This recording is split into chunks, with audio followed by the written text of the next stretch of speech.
السلام عليكم ورحمة الله وبركاته. أعوذ بالله من الشيطان الرجيم. بسم الله الرحمن الرحيم. نحمده ونصلي على رسوله الكريم. أما بعد فأعوذ بالله من الشيطان الرجيم. بسم الله الرحمن الرحيم. ياسين والقرآن الحكيم إنك لمن المرسلين على صراط مستقيم. صدق الله العظيم. رب اشرح لي صدري ويسر لي امري واحلل عقدة من لساني يفقهوا قولي. সূরা ইয়াসিনের নাম শুনেছেন না আপনারা সবাই? মুখস্থ আছে না অনেকের? আমরা ছোটবেলা থেকে দেখতাম যে আমাদের দাদিরা, নানিরা, মায়েরা, খালারা ওনারা সূরা ইয়াসিন সকালবেলা পড়তেন, তাদের মুখস্থ ছিল সূরা ইয়াসিন। তো সূরা ইয়াসিন দুইটা পারায় একসাথে করে অবস্থিত, 22 এবং 23 পারা। এটা মাক্কি সূরা, ধারাক্রম অনুসারে এটা কোরআনের 36 নম্বর সূরা। এই সূরাটির আয়াত সংখ্যা মোট 83। এই সূরার অনেক ফজিলত আছে, কিন্তু ফজিলতগুলো বেশিরভাগ দুর্বল সনদের। একটা শুধু হাসান পর্যায়ের হাদিস পাওয়া যায়, বাকি সব দুর্বল। তো দুর্বল হলেও সমস্যা নাই, ফজিলতের ক্ষেত্রে দুর্বল হাদিস গ্রহণ করা যায়। কি কি আছে? এক হাদিসে সুনানে তিরমিজির বর্ণনায় রাসূল সাল্লাল্লাহু আলাইহি ওয়াসাল্লাম বলেছেন, ইন্না লিকুল্লি শাইআন কলবান ওয়া কলবুল কুরআনি ইয়াসিন। সব জিনিসের হৃদয় আছে, আর কোরআনের হৃদয়ের নাম হচ্ছে সূরা ইয়াসিন। যে ব্যক্তি একবার সূরা ইয়াসিন পড়ে, সে 10 বার পুরো কোরআন পড়ার সওয়াব পেয়ে যাবে। এটা একটা ফাজিলাত। আচ্ছা, আরেক ফাজিলাতে আছে, রাসূল সাল্লাল্লাহু আলাইহি ওয়াসাল্লাম বলেছেন, ইকরাউ সূরাতা ইয়াসিন আলা মাউতাকুম। তোমাদের মুমূর্ষদের সামনে বসে সূরা ইয়াসিন পড়ো। মৃত্যু পথযাত্রী এখনই মারা যাবে, অসুস্থ হয়ে পড়ে আছে, তাদের যাতে কষ্ট কম হয়, লাঘব হয়, রাসূল সাল্লাল্লাহু আলাইহি ওয়াসাল্লাম বলেছেন সূরা ইয়াসিন তার সামনে বসে পড়ো। কেন? এটা আমি সামনে বলবো। এগুলো দাঈফ সনদের। হাসান পর্যায়ের একটা মাওকুফ হাদিস আছে, ইবনে আব্বাস রাদিয়াল্লাহু তাআলা আনহু বলতেন যে ব্যক্তি মান ক্বারা ইয়াসিন হিনা ইউসবিহু, সকালবেলা যদি কেউ সূরা ইয়াসিন পড়ে, তাহলে সারা দিনের সব কাজগুলো আল্লাহ তার জন্য সহজ করে দেয়। আবার রাতে যদি কেউ সূরা ইয়াসিন পড়ে, সারা রাতের সব কাজ তার জন্য আল্লাহ তাআলা সহজ করে দেয়। এবং ইবনু কাসির ওনার তাফসির মিন তাজরিবাতিহি, মানে তার এক্সপেরিয়েন্স থেকে, কোনো হাদিস দলিল না, ওনার অভিজ্ঞতা থেকে বলেছেন যে আমি যখনই কোনো বিপদে পড়েছি, সূরা ইয়াসিন তেলাওয়াত করার পর আল্লাহ তাআলা ওই কাজটা আমার জন্য সহজ করে দিয়েছেন। এখন সূরা ইয়াসিন বেশি বেশি তেলাওয়াত করবেন তো নাকি? মাশাআল্লাহ, ঠিক আছে। মাক্কি সূরাগুলোর মূল প্রতিপাদ্য বিষয় হচ্ছে তাওহীদ, রিসালাত, আখিরাত। মাক্কি সূরাগুলো সাধারণত তাওহীদ, রিসালাত এবং আখিরাত নিয়ে কথা বলে। সূরা ইয়াসিনও তার ব্যতিক্রম নয়। এই সূরারও মূল কথা তাওহীদ, রিসালাত এবং আখিরাত। বিশেষ করে পুনরুত্থান, পুনরুজ্জীবন, the concept of resurrection, life after death, মৃত্যুর পরে যে আবার আমরা জাগবো ঘুম থেকে, আবার জীবন হবে, আবার বিচার হবে, এটা বিশ্বাস হয় আপনাদের? হ্যাঁ, মক্কার লোকদের বিশ্বাস হতো না। তারা অবাক হয়ে শুনতো রাসূল সাল্লাল্লাহু আলাইহি ওয়াসাল্লামের কাছ থেকে যে বলে কি, আমরা মরে যাব, পচে যাব, গলে যাব, জীর্ণ শীর্ণ হয়ে যাব, আমাদের হাড্ডি খুঁজে পাওয়া যাবে না, অস্তিত্ব পাওয়া যাবে না, আবার আমরা নাকি জীবিত হব, আবার নাকি উঠবো, আবার বিচার, আবার কি কি বলে মুহাম্মদ। তারা মিলাতেই পারতো না এটা। এই জন্য তাদের কাছে দ্য কনসেপ্ট অফ আখিরা, life after death, specially the concept of রেসারেকশনটাকে ক্লিয়ার করার জন্য আল্লাহ তাআলা এই সূরাটা নাযিল করেছেন। তাহলে এই সূরার সেন্ট্রাল থিম, মূল প্রতিপাদ্য বিষয় হচ্ছে পুনরুজ্জীবন বা পুনরুত্থান, মানে আবার যে আমরা পুনরায় উঠবো। বিশ্বাস হয় আপনাদের? হ্যাঁ, এটা কিন্তু মহাসত্য, বিশ্বাস রাখতে হবে আমাদের যে না, মরে গেলে সাময়িক দেখা যায় পচে যায়, কিন্তু আবার আমরা উঠবো। এবং এজন্যই মুমূর্ষু ব্যক্তির সামনে সূরা ইয়াসিন পড়তে বলা হয়েছে। আপনি যখন সূরা ইয়াসিন পড়বেন, তার সামনে কাইন্ড অফ আপনি তাকে বোঝাতে যাচ্ছেন যে আপনি প্রকৃতপক্ষে মারা যাচ্ছেন না, এটা আপনার জীবনের পূর্ণ সমাপ্তি নয়, বরং এটা এই নশ্বর দুনিয়া থেকে আপনার অস্তিত্বের সাময়িক একটা বিদায়। কেউ যে মারা যাচ্ছে, আমার দাদা, আমার বাবা মারা যাচ্ছে, আমরা বিদায় দিচ্ছি, আজীবন হারাই ফেললাম নাকি তারে আমরা? কি সে কি আজীবনের জন্য মিসিং? এটা সাময়িক একটা বিদায়, একটা শর্ট ব্রেক। ওনার অস্তিত্বের এই নশ্বর দুনিয়া থেকে ওনার অস্তিত্বের সাময়িক একটা বিদায়, কিন্তু পরবর্তী দুনিয়ায় তিনি কিন্তু আবার অনন্ত জীবন লাভ করবেন। তার মানে শারীরিক একটা মৃত্যু হচ্ছে, তার রুহের কোনো মৃত্যু নেই, হয় ইল্লিনে নয় সিজ্জিনে। ঠিক কিনা বলেন? আমাদের রুহগুলো কিন্তু মরে না, এটা আল্লাহর অর্ডারে ঢুকেছে, আল্লাহর অর্ডারে বের হয় ইল্লিনে নয় সিজ্জিনে। বিশ্বাসীদের রুহগুলো ইল্লিনে থাকে, আমাদের রুহগুলো যেন সেখানে থাকে, আমরা আল্লাহর কাছে কামনা করি, আমরা পড়ি আমিন। এজন্যই মৃত ব্যক্তিদেরকে আশাব্যঞ্জক করার জন্য এই সূরার মধ্যে যে কথাগুলো বোঝানো হচ্ছে যে আবার আপনি উঠবেন, আবার জীবিত হবেন, আবার আমরা মিলিত হব, বিচারের মুখোমুখি হব, আবার আমরা জান্নাতে একত্রিত হব, আমাদের গেট টুগেদার হবে, আমাদের রিট্রিট হবে, মানে মৃত্যুর মধ্যে আমরা আনন্দ খুঁজে বেড়াই নাকি? হ্যাঁ, মৃত্যু নিয়ে অনেকের কথা ভয়, কিন্তু আমরা তো মৃত্যুই একমাত্র ওয়ে যার মধ্য দিয়ে আমরা আমাদের রবের সাথে সাক্ষাতের গেট ওয়ে। এটা আল্লাহর সাথে সাক্ষাতের প্রথম ধাপ হচ্ছে আপনাকে দুনিয়া ছাড়তে হবে, এছাড়া কি আল্লাহর সাক্ষাৎ পাওয়া যাবে? যাবে না। এজন্য মৃত ব্যক্তির সামনে আল্লাহর হাবিব সাল্লাল্লাহু আলাইহি ওয়াসাল্লাম রাহমাতুল লিল আলামিন মুহাম্মদ রাসূলুল্লাহ সাল্লাল্লাহু আলাইহি ওয়াসাল্লাম তিনি সূরা ইয়াসিন তেলাওয়াত করতে বলেছেন। তাহলে সেন্ট্রাল থিম ক্লিয়ার সবার কাছে না? এবার আসেন কিছু প্রাইম লেসন, কোর লেসন সূরা ইয়াসিন থেকে। আমি সম্ভবত গত বছর আমার ভেরিফাইড ফেসবুক পেজ থেকে আমি 4টা লাইভ সিরিজ করেছি 4 ঘন্টার সূরা ইয়াসিনের উপর। আপনারা শুনবেন এগুলো, খুবই ওয়েল ডকুমেন্টেড ম্যানারে একাডেমিক ওয়েতে আলোচনা করেছি। যাদের সময় আছে শুনবেন এই লাইভগুলো। তো আমি এখন শুধু সার নির্যাসটা প্রাইম লেসন বা কোর লেসন গুলো নিয়ে আসি। 1 নম্বর লেসন হচ্ছে আল্লাহ তাআলা বলেছেন যে কোরআনের আয়াতগুলো একটার সাথে আরেকটা well connected, completely well knit, এটা well protected. One doesn't differ the other or contradict the other. কোনো আয়াত আরেক আয়াতের বিপরীতে যায় না, একটা আরেকটা সম্পূরক, পরিপূরক, ওয়েল নেট, ওয়েল কানেক্টেড। এটাই প্রমাণ করে যে এটা কার কাছ থেকে নাজিল হয়েছে? আল্লাহ সুবহানাহু ওয়া তাআলার কাছ থেকে নাজিল হয়েছে। আল্লাহ তাআলা এটাই বলেছেন ইয়াসিন, তারপরে ওয়াল কুরআনিল হাকিম। হাকিম বিমানা মুহকাম, মানে কোরআনের আয়াতগুলো পোক্ত।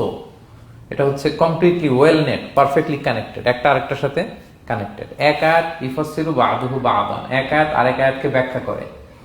অনেক কথা কোরআনের এক জায়গায় সংক্ষেপে বলা হয়েছে, আরেক জায়গায় বিস্তারিত, এক জায়গায় ছোট করে আরেক জায়গায় বড় করে।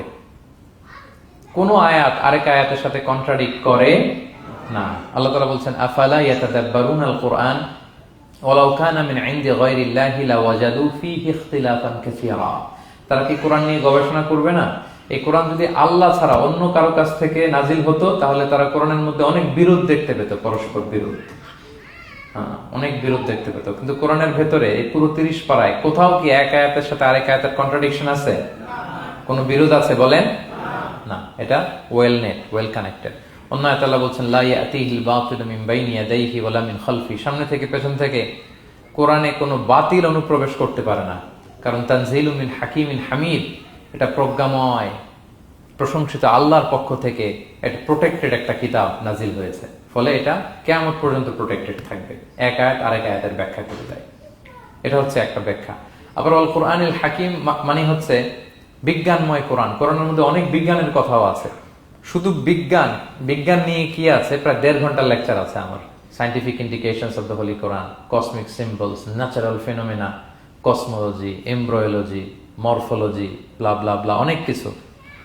কিভাবে এই পানি উপরে যায়, ওয়াটার সাইকেল, হাইড্রোলজিক্যাল সাইকেল, বৃষ্টি হয়, সূর্য কিভাবে ডুবে ওঠে, চাঁদ, তারপর মহাবিস্ফোরণ, বিগ ব্যাং থেকে শুরু করে মায়ের পেটে বাচ্চার ভ্রূণ কিভাবে ডেভেলপ করে, যত কসমিক সিম্বল আছে কোরআনে, এটা নিয়ে আমার 1.5 ঘন্টার একটা কোরআনের সায়েন্টিফিক ইন্ডিকেশনাল লেকচার আছে। তো সেদিকে আমি যাব না। তো আল কুরআনুল হাকিমের 2টা ব্যাখ্যা হয়। এক হচ্ছে মুহকাম, মানে কোরআনের আয়াতগুলো প্রোটেক্টেড, কানেক্টেড। আরেকটা হচ্ছে কোরআনের আয়াতগুলো বিজ্ঞানসম্মত, বিজ্ঞানের সাথেও কন্ট্রাডিকশন করে না। কিছু যদি অমিল থাকে বিজ্ঞানের অপেক্ষা করা উচিত। বিজ্ঞান সামনে আরো শিখবে, আরো জানবে, আরো ডেভেলপ হবে, তখন বারবার বিজ্ঞানের মাথা কোরআনের দিকে নিচু হয়ে আসবে। ঠিক কিনা বলেন? যত দিন যায় সহজ হয় কোরআন বোঝা আমাদের জন্য। বিজ্ঞানের আবিষ্কারের কারণে কোরআন বোঝা সহজ হয় এবং মিলে যাচ্ছে সবকিছু। তাহলে এটা হচ্ছে 1 নম্বর লেসন সূরা ইয়াসিন থেকে, যে কোরআনের সব ভার্সেস গুলা আর পারফেক্টলি কানেক্টেড, ইন্টারকানেক্টেড। 1 নম্বর। 2 নম্বর হচ্ছে সূরা ইয়াসিনের 10 নম্বর আয়াতে আল্লাহ তাআলা বলেছেন ওয়াসাওয়াউন আলাইহিম আনযারতাহুম আম লাম তুনজিরহুম লা ইউমিনুন। হে নবী, আপনি তাদেরকে ওয়ার্নিং দেন আর না দেন সমান সমান, কাজ হবে না। এর কারণ হচ্ছে জেনে বুঝে যদি কেউ সত্যকে প্রত্যাখ্যান করে তার অন্তরে আল্লাহ মোহর মেরে দেন। জেনে বুঝে সত্যকে প্রত্যাখ্যান করলে, আমি বুঝি নাই, আমি শুনি নাই, আমি জানি নাই, এটা আল্লাহ মাফ করবে। আমি কনভিন্স হই না, এই জন্য মানতেছি না, কিন্তু আমি জানি এটা সত্য, এরপরেও যদি সত্যটা গ্রহণ না করি তাহলে কার মুক্তি আছে বলেন তো? না, তাহলে মুক্তি নেই। এজন্য যারা সত্যান্বেষী তাদেরকে আল্লাহ পছন্দ করেন। ভুল করে না এরকম কোন মানুষ নাই পৃথিবীতে। সবাই আমরা ভুল করি, সবার ভুল হয়, এটাতে কোনো অসুবিধা নেই। কিন্তু জেনে আমি সত্যকে মানবো না, এটা আল্লাহ কখনো মেনে নেয় না। অন্য আয়াতে সূরা বাকারা আল্লাহ বলছেন খতামাল্লাহু আলা কুলুবিহিম ওয়া আলা সামঈহিম ওয়া আলা আবসারিহিম গিশাওয়া ওয়া লাহুম আযাবুন আযীম। যারা জেনে বুঝে সত্যকে মানে না, নেগলেক্ট করে, তাদের অন্তরে আল্লাহ সিল গালা মেরে দিয়েছেন। কর্ণকুহরে ছিপি ঢুকিয়ে দিয়েছেন, চোখের সামনে পর্দা, আর কিছু দেখে না, কারণ ওরা সত্যটা মানতে চায়, নিয়তি করে ফেলছে যে আমি মানবো না। কেউ যদি নিয়ত করে ফেলে যে আমি বুঝবো না, যত বুঝাক তারা বোঝানো যাবে। আমরা বাংলা একটা কথা বলি না যে ঘুমিয়ে থাকলে তাকে জাগানো সহজ, কিন্তু ঘুমের ভান ধরে আছে, ওরা তো ধাক্কা মারতেছি, টানতেছি, ওকে উঠবে ঘুম থেকে না। এটার উদাহরণ দেখেন আবু জাহেল আর ওমরে ফারুক রাদিয়াল্লাহু তাআলা আনহু, দুইজনই ইসলামের শত্রু ছিল, ইসলাম বিরোধী ছিল, কিন্তু ওমরে ফারুক রাদিয়াল্লাহু তাআলা আনহু ছিলেন সত্যান্বেষী, সত্য শুনলেই মানতেন। কিন্তু আবু জাহেল ছিল তার বিপরীত, সে ছিল গোড়া, অহংকারী, ইগোইস্টিক সমস্যা ছিল তার। সে জানতো যে আল্লাহর হাবিব সাল্লাল্লাহু আলাইহি ওয়াসাল্লাম আল্লাহর পক্ষ থেকে নাজিল হওয়া আসা একজন রাসূল, কোরআন আল্লাহর পক্ষ থেকে নাজিল হওয়া একটা কিতাব, জানার পরেও সে মানে নাই, ফলে তার নসিবে হেদায়েত জোটে নাই। কিন্তু ওমর ফারুক রাদিয়াল্লাহু তাআলা আনহু কিছুদিন পরেই উনি শাহাদা পড়ে ফেলছেন, এবং রাসূল সাল্লাল্লাহু আলাইহি ওয়াসাল্লাম দোয়া করেছিলেন যে আল্লাহ, আল্লাহুম্মা আইজ্জাল ইসলাম বি আহাব্বি হাযাইনি রাজুলাইনি ইনদাক, আল্লাহ দুজন লোকের যাকে তোমার ভাল লাগে তাদের একজনকে ইসলামের ছায়া তলে এনে তুমি ইসলামটাকে শক্তিশালী করো। একজন হচ্ছে আবু জাহাল, আর একজন হচ্ছে ওমর। আল্লাহ তাআলা কার জন্য দোয়াটা কবুল করেছেন বলেন তো? ওমর ফারুকের জন্য, কারণ ওনার হৃদয়টা সাদা ছিল, সাদা মনের মানুষ, কলবে সালিম, সত্য যেখানে ওইটাই উনি গ্রহণ করতেন, সত্যের সামনে দুর্বল ছিলেন। আর আবু জাহেল জেনে বুঝে সত্যকে প্রত্যাখ্যান করেছে। সো 2 নাম্বার শিক্ষাটা আমরা যেটা পেলাম, যে জেনে বুঝে সত্য প্রত্যাখ্যান করলে আল্লাহ তার জন্য হেদায়েত বরাদ্দ রাখেন না। এজন্য আমরা আমাদের বাকি জীবনটুকু আমরা এই মেন্টালিটি, মাইন্ডসেট যেন আমাদের থাকে যে সত্য দেখলেই আমরা মানবো, যেখানেই সত্য ওইটাই আমি গ্রহণ করবো। কি বলেন? এটা যদি আমার বিরুদ্ধে যায়, আমার দলের বিরুদ্ধে গেলে, বাবার বিরুদ্ধে গেলে, মানতেই হবে আমাকে। সত্য যেখানে আছে ওখানেই আমাদেরকে ছুটে যেতে হবে।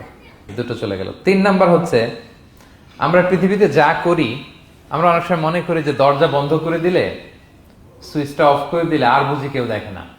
তা আসলে আমরা আসমানি বিশেষ নজরদারির ভেতরে আছি, এটা আমরা ভুলে যাই। যে সবার চোখ ফাঁকি দেয়া গেল, একজনের চোখ ফাঁকি দেয়া যায় না। তিনি কে বলেন তো?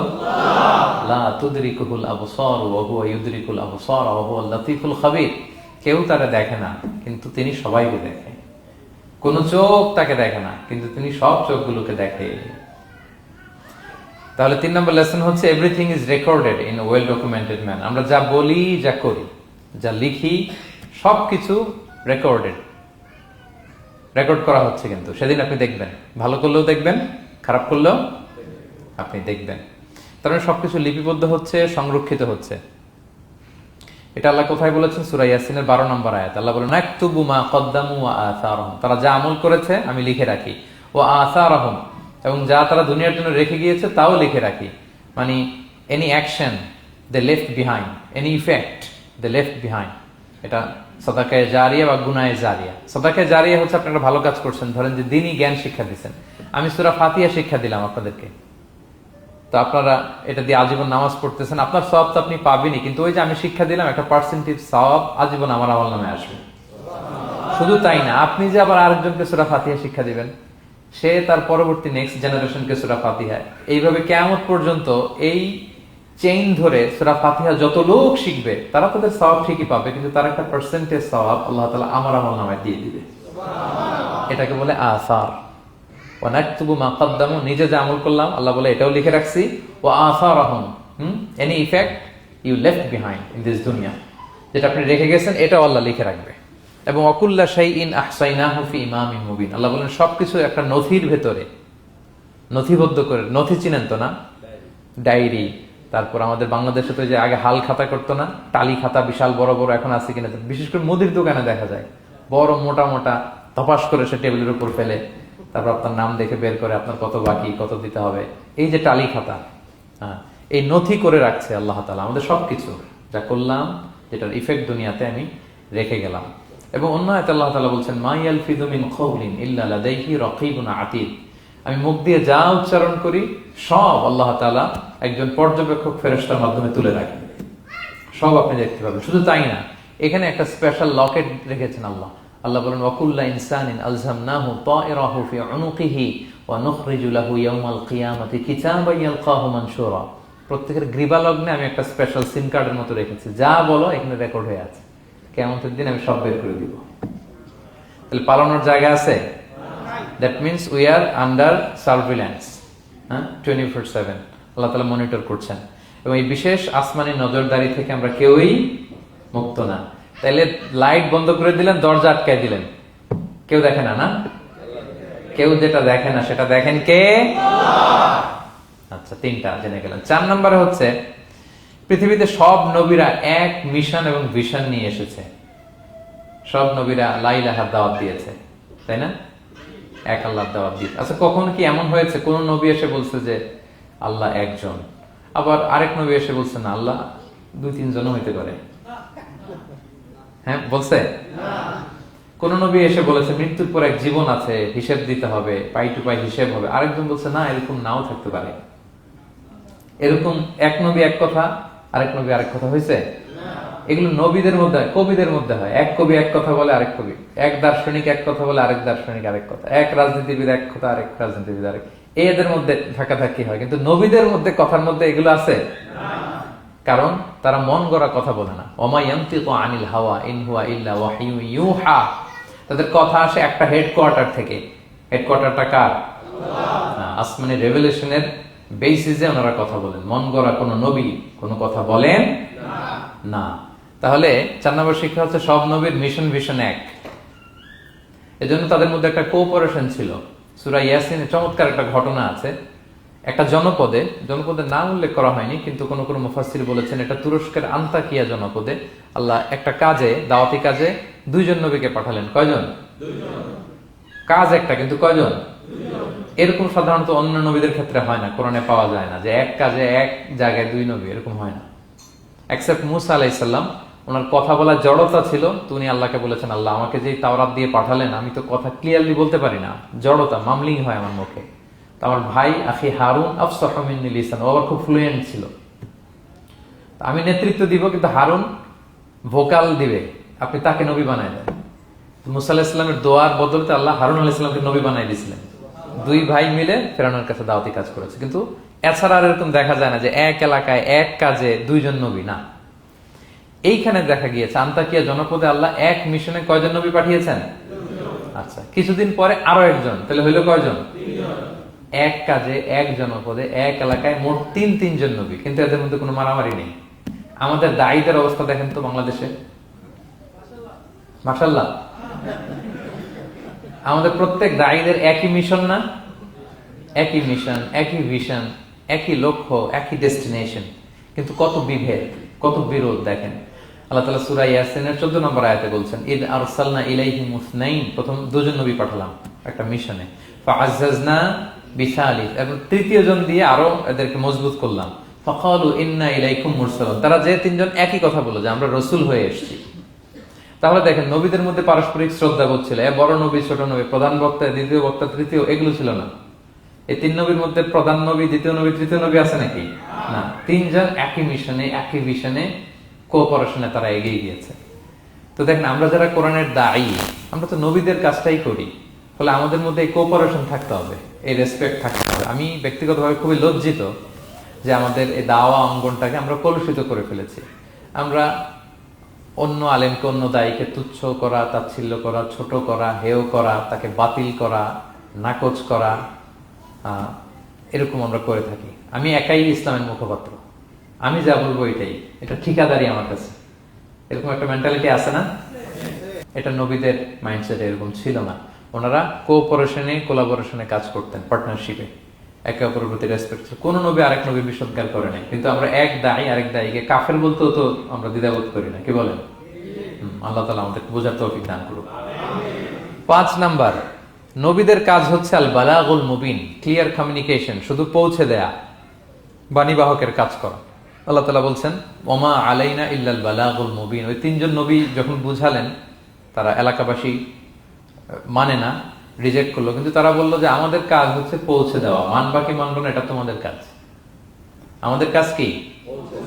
আল বালাগুল মুবিন, কোরআনিক টার্মিনোলজি, মানে হচ্ছে ক্লিয়ার কমিউনিকেশন, আমাদের কাজ পৌঁছে দেওয়া, এর বেশি কিছু না। আমরা অনেক সময় একটু জবরদস্তি করতে চাই, জোরাজুরি করতে চাই, এই নামাজ পড়ো না কেন, তাকে জোরাজুরি করা, দাঁড়িয়ে রাখানো, জোরাজুরিতে বেশি কাজ হয় না। আপনি পাওয়ারফুল মেসেজ দিবেন, ইনফ্লুয়েন্স করবেন, এতেই আল্লাহ হেদায়েত দিবে। কারণ হেদায়েতটা নিয়ন্ত্রণ করেন একমাত্র কে? আল্লাহ। আর কারো হাত নাই, এমনকি নবীরও না।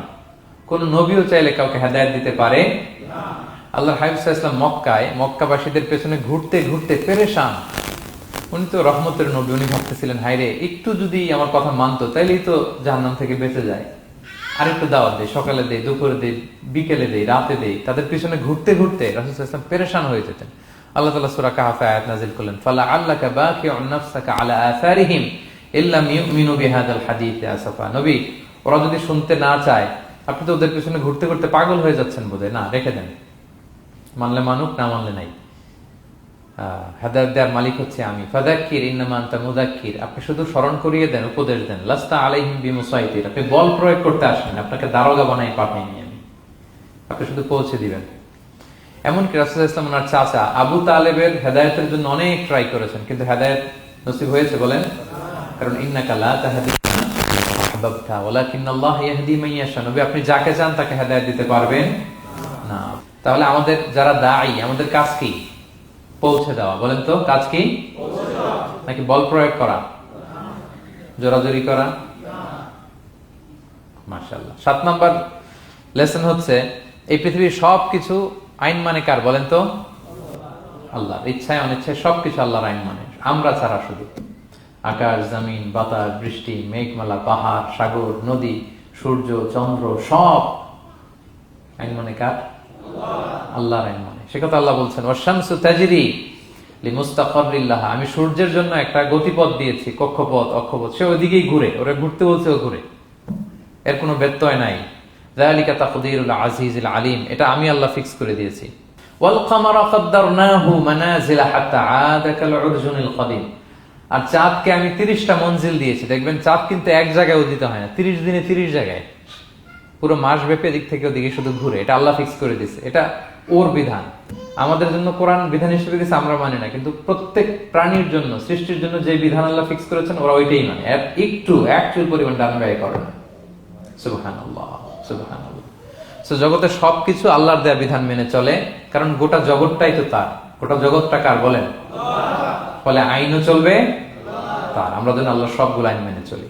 8 নাম্বার হচ্ছে, এই যে আমরা জান্নাতের কথা শুনি, কিয়ামতের কথা শুনি, আখিরাতের কথা শুনি, একদিন আমরা এটা চাক্ষুষ দেখতে পাবো, তখন আমাদের এই বিশ্বাসটা আরো প্রগাঢ় হবে। মৃত্যুর পরে যে আমাদের লম্বা ঘুম, এই আমাদের নিদ্রা ভঙ্গ যেদিন হবে, সেদিন আমরা সব দেখতে পাবো, চাক্ষুষ কিয়ামতের সবকিছু। সেটা আল্লাহ তাআলা বলছেন, নুফিখা ফিস সূরি ফাইদাহুম মিনাল আজদাসি ইলা রাব্বিহিম ইয়ানসিলুন, ইসরাফিলের সিংহার ফুৎকারে সেদিন সব মানুষ জেগে উঠবে। আপনারা ইসরাফিল আলাইহিস সালামের নাম শুনেছেন? কে উনি? একজন ফেরেশতা। উনি বড় একটা সিংহায় ফুৎকার দিবেন। সৃষ্টির পর থেকে আল্লাহ ওনাকে একটা কাজের জন্য অ্যাসাইন করেছেন, শুধু ফু দিবে 3টা। কয়টা? আর কোনো কাজ আছে? দ্যাটস ইট, দ্যাটস ইট, শুধু 3টা ফু দিবে 3 বারে। ঠিক যে মুহূর্তে আপনারা এখন কথা শুনছেন, এই মুহূর্তে উনি ওই ট্রাম্পিট সিংহা নিয়ে আরশের দিকে তাকায় আছে, কখন আল্লাহর আদেশ আসে 1 সেকেন্ডের জন্য দেরি না, চোখের পলক যাতে দেরি না হয়ে যায়, তাকিয়ে আছেন উনি। ফুৎকার দিবে তো কবর থেকে মানুষগুলো উঠবে। মিনহা খালাকনাকুম ওয়া ফিহা নুঈদুকুম ওয়া মিনহা নুখরিজুকুম তারাতান উখরা, এই কথাই আল্লাহ এই সূরাতে বলেছেন। তো মানুষ যখন উঠবে, কারো ঘুম হবে 50 বছর, কারো 500 বছর, কারো 5000 বছর, কারো 5 লক্ষ বছর। পৃথিবীতে প্রথম নিহত হয়েছে কে জানেন? হাবিল, আদম আলাইহিস সালামের ছেলে হাবিল পৃথিবীর প্রথম মারা গেছে। সে, তার ঘুমটা কত লম্বা বলেন তো? সে কত হাজার বছর, লক্ষ বছর বেচারা ঘুমাচ্ছে, হ্যাঁ, তার কবরে। তো এই সব সিংহার ফুৎকারে সব কবর থেকে উঠবে। ক্বালু ইয়া ওয়াইলানা মান বাআসানা মিন মারকাদিনা হাযা, কি রে, কে ভাঙালো এই লম্বা ঘুমটা? সবাই তো ঘুমাচ্ছিলাম। হাযা মা ওয়া'দার রহমান, ফেরেশতারা বলবে এইটাই সেই দিন যেটা বিশ্বাস করো না এই দুনিয়াতে। ওয়াজ নসিহত হইলে তো তোমরা মানতা না, বলতা এগুলো কিছু নাই। আজকে সেই দিন। সাদাকাল মুরসালুন, রাসূলরা সত্যই বলেছেন। ওই দিন মানুষ চাক্ষুষ কিয়ামতকে অবলোকন করবে। 9 নম্বর শিক্ষা হচ্ছে, তখন আল্লাহ তাআলা বিচার প্রতিষ্ঠিত করবেন। ওই বিচারে আল্লাহ কাউকে ঠকাবেন না। বলেন তো, আল্লাহর বিচারে কোনো পার্সিয়ালিটি আছে? কোন ঘুষ দেওয়ার সিস্টেম? স্বজনপ্রীতি আছে? না। এই কথা আল্লাহ বলেছেন সূরা ইয়াসিনের 54 নম্বর আয়াতে, ফাল ইয়াউমা লা তুযলামু নাফসুন শাইআ, কোনো জুলুম হবে না। ওয়া তুজজাউনা ইল্লা মা কুনতুম তা'মালুন, যে যা করেছে ওইটারই প্রতিদান পাবে। এমন না যে আপনি করছিলেন খুব ভালো কিন্তু আপনি পান নাই, এটা হবে না। যার যে রিওয়ার্ড পাওয়ার কথা ওইটাই পাবেন, কারণ আল্লাহ জুলুম করেন না। ওমা আনা বিযাল্লামিন লিল আবিদ, আল্লাহ বলে আমি আমার বান্দার প্রতি বিন্দু পরিমাণ জুলুম করি না। ওয়া নাদউল মাওয়াজিনাল কিসতা লিয়াউমিল কিয়ামা ফালা তুযলামু নাফসুন শাইআ, সেদিন আমি ন্যায় বিচারের মানদণ্ড স্থাপন করব, ওখানে একটা চুল ফেললেও এটা ওজন নাই। ফামান ইয়ামাল মিসকালা যাররাতিন খায়রান ইয়ারা ওয়া মান ইয়ামাল মিসকালা যাররাতিন শাররান ইয়ারা, অনুপরিমাণ ভালো করলে ভালো পাবেন। এই যে সে লিল্লাহি তাকবীর বলছে, সওয়াব হইছে না? সে ওই দিন আমলনামায় দেখবে কি রে, অমুক এক মাহফিলের মধ্যে আমি লিল্লাহি তাকবীর বলছিলাম, এইটার এতগুলা সওয়াব। তারপরে এই যে আপনারা আল্লাহু আকবার বলছেন, এতে সওয়াব হইছে না? এরকম ছোট্ট ছোট্ট প্রতি মুহূর্তে একজন রাস্তা চেনে না, রাস্তা দেখাই দিলেন, একজন একটা ভালো উপদেশ দিলেন। হ্যাঁ, এইভাবে ছোট্ট ছোট্ট যত ভালো কাজ সব পাবেন, ছোট্ট ছোট্ট খারাপ কাজ সব সেদিন পাবেন, কোনো জুলুম হবে না। আচ্ছা, 10 নম্বর শিক্ষা হচ্ছে যারা জান্নাতে যাবে, জান্নাতের একটা ফিচার হচ্ছে, মেজর ফিচার, জান্নাতে যে জান্নাতীরা যা চাবে তাই পাবে, কোনো না নাই সেখানে, যার যেটা মনে চায়। এটা সূরা ইয়াসিনের 57 নম্বর আয়াত আল্লাহ বলেছেন, লাহুম ফিহা ফাকিহা ওয়া লাহুম মা ইয়াদদাউন, সেখানে অজস্র অঢেল সুস্বাদু মুখরোচক ফলমূল থাকবে। দুনিয়াতে এক ফলে এক মজা, আনারসের মজা তরমুজে নাই, তরমুজের মজা আমে নাই, আমের মজা বাঙ্গিতে নাই, বাঙ্গির মজা কাঁঠালে নাই, কাঁঠালের মজা ডুরিয়ানে নাই। যেইটা খাবেন ওইটা স্বাদ। জান্নাতে এক ফলের ভেতরে 1000 রকমের স্বাদ আল্লাহ ঢুকাই দিবে। আচ্ছা, দুনিয়াতে যে কমলা খান, কমলার ছোলা খান, হ্যাঁ, ডাব যে খান, ডাবের ছোলাটা খান, শুধু পানি, ওইখানে ডাবের চেয়ে ডাবের ছোলা মজা লাগবে। কমলার চেয়ে কমলার ছোলা হবে আরো সুস্বাদু। মানে ওইটার ফিচারের সাথে দুনিয়ার ফিচার কোনো তুলনাই হয় না, নো কম্পারিজন। যা চাবে তাই পাবে। ইয়াসিনের 11 নম্বর শিক্ষা হচ্ছে সেদিন নিজের হাত পা নিজের বিরুদ্ধে সাক্ষী দিবে যারা জাহান্নামে যাবে। কারণ জাহান্নামীরা বলবে না আল্লাহ করি নাই, তোমার ফেরেশতারা ভুলে লিখছে, আল্লাহ আরেকজনের আমলনামা আমার দিয়ে দিছে, এই অনেক ধরনের অজুহাত। তখন আল্লাহ তাআলা তার মুখটাকে সিলগালা করে দিবেন। ফালইয়াউমা নাখতিমু আলা আফওয়াহিহিম ওয়া তুকাল্লিমুনা আইদিহিম ওয়া তাশহাদু আরজুলুহুম বিমা কানু ইয়াকসিবুন। আল্লাহ বলে তোমার মুখ আমি সিলগালা করে দিলাম, হাত কথা বলবে, তখন পা সাক্ষী দিবে কোথায় যে এই পাপটা করছেন।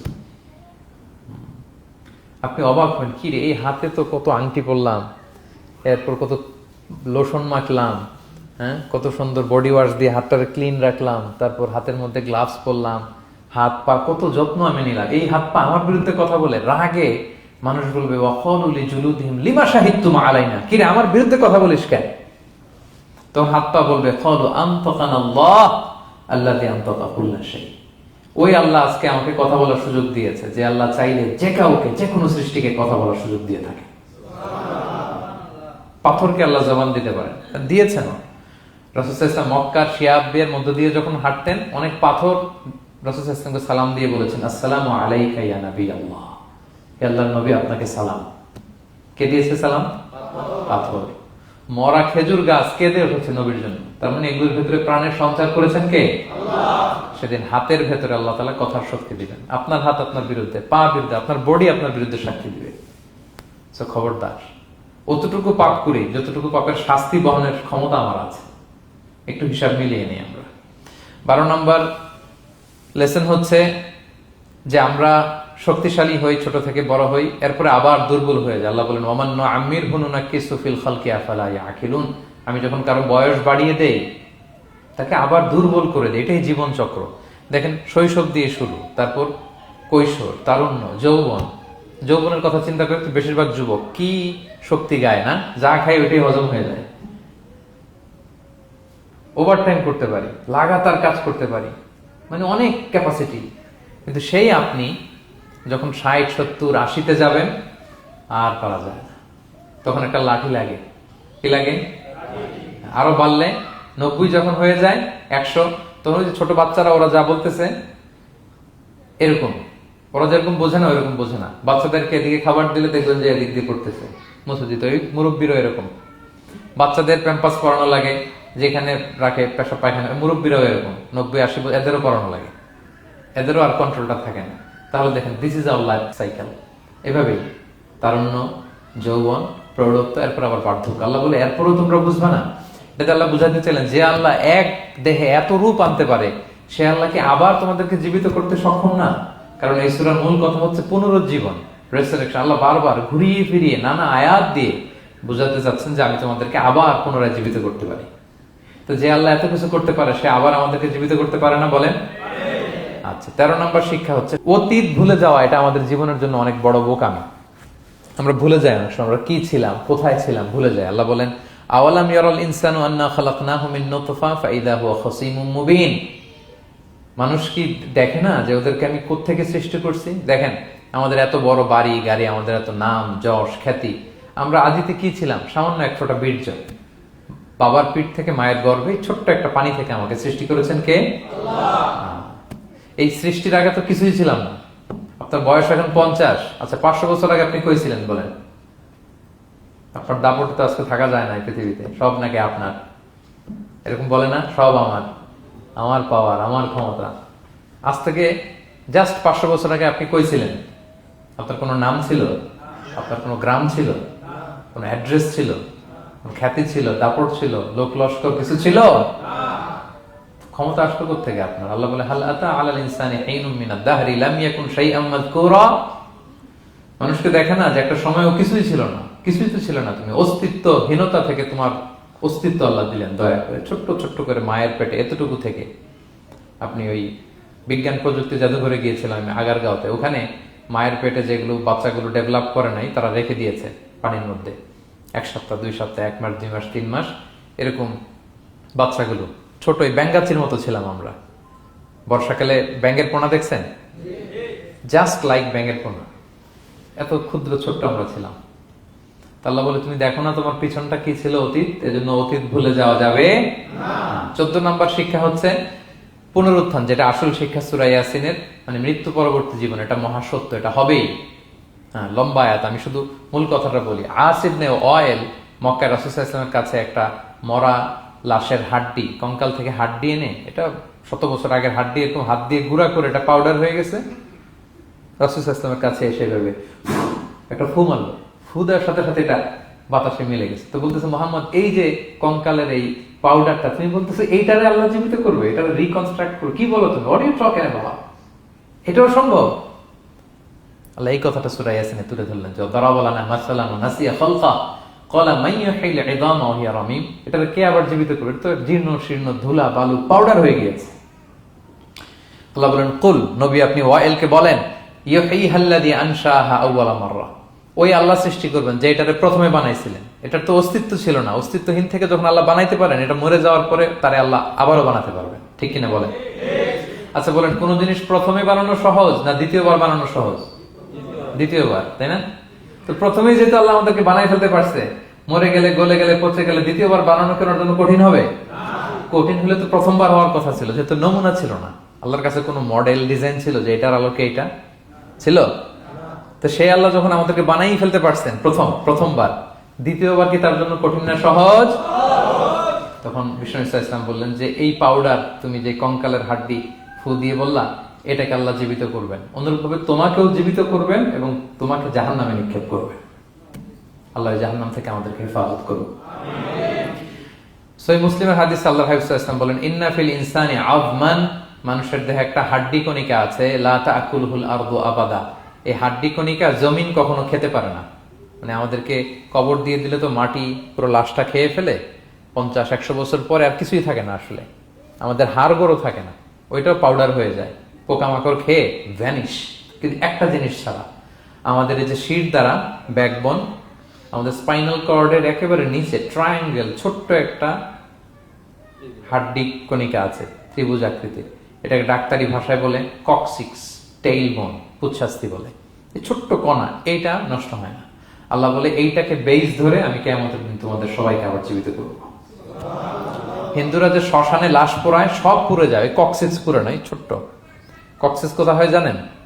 গরুর লেজটা যেখান থেকে শুরু হয় ওই জায়গায়, মানে আমাদের শিরদাঁড়ার একেবারে নিচের দিকে ছোট্ট একটা ট্রায়াঙ্গেল হাড্ডি কণিকা আছে, খুবই ছোট ট্রায়াঙ্গেল বোন পার্টিকেল। এটা থেকে আল্লাহ সৃষ্টি করবে। এটা বিমানের ব্ল্যাক বক্সের মতো, বিমান জ্বলে পুড়ে যায়। সাগরের নিচে গেলেও ব্ল্যাক বক্স কিছু হয় না, জানেন? যে MH কত 370, ওই যে ডুবলো যে ভারত মহাসাগরের নিচ থেকে 3 দিন সিগন্যাল দিচ্ছিল ব্ল্যাক বক্স, এরপর এটার ব্যাটারিও নাই, আর দিতেও পারে নাই। দেখেন সব ধ্বংস হয়ে যায়। ব্ল্যাক বক্স থেকে বিমানের সর্বশেষ কি হয়েছিল ইনফরমেশন গুলো পাওয়া যায়। ওইটা নষ্ট হয় না সাধারণত বিমানের। এই আল্লাহ তাআলা এই ব্ল্যাক বক্স দিয়ে দিয়েছেন আমাদের পেছনে। আজবুল জানাব, এখান থেকে আল্লাহ তাআলা সেদিন আমাদেরকে রিকনস্ট্রাক্ট করবেন। তাহলে পুনরুত্থান, আবার যে আমরা জীবিত হবে, এটা বিশ্বাস হয় আপনাদের? হয়। এটা করতে আল্লাহ কিছুই লাগে না, শুধু কুন বললেই হয়ে যায়। কি বললে? এই কুন কথা দিয়ে আল্লাহ তাআলা শেষ করেছেন সূরা ইয়াসিন। আল্লাহ বলেন যে আল্লাহর যে অসীম ক্ষমতা, এটা শুধু কুন বললেই হয়। ইন্নামা আমরুহু ইযা আরাদা শাইআন আইয়াকুলা লাহু কুন ফায়াকুন।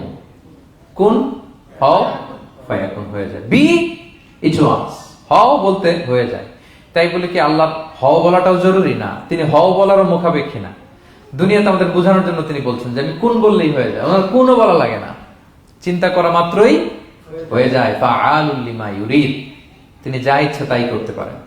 সো সে আল্লাহকে যেন আমরা ডাকি, তার কাছে যেন আমরা ফরিয়াদ করি, আমাদের মনের আকুতি, চাহিদা, প্রার্থনা তার কাছে যেন আমরা নিবেদন করে পেশ করি। আল্লাহ তাআলা আমাদের সবাইকে কথাগুলো বোঝার ও আমল করার তৌফিক দান করুন। হাযা মা ইনদি ওয়াল ইলমু ইনদাল্লাহি আলাইহি তাওয়াক্কালতু ওয়া ইলাইহি উনীব। আসসালামু আলাইকুম ওয়া রাহমাতুল্লাহি ওয়া বারাকাতুহু।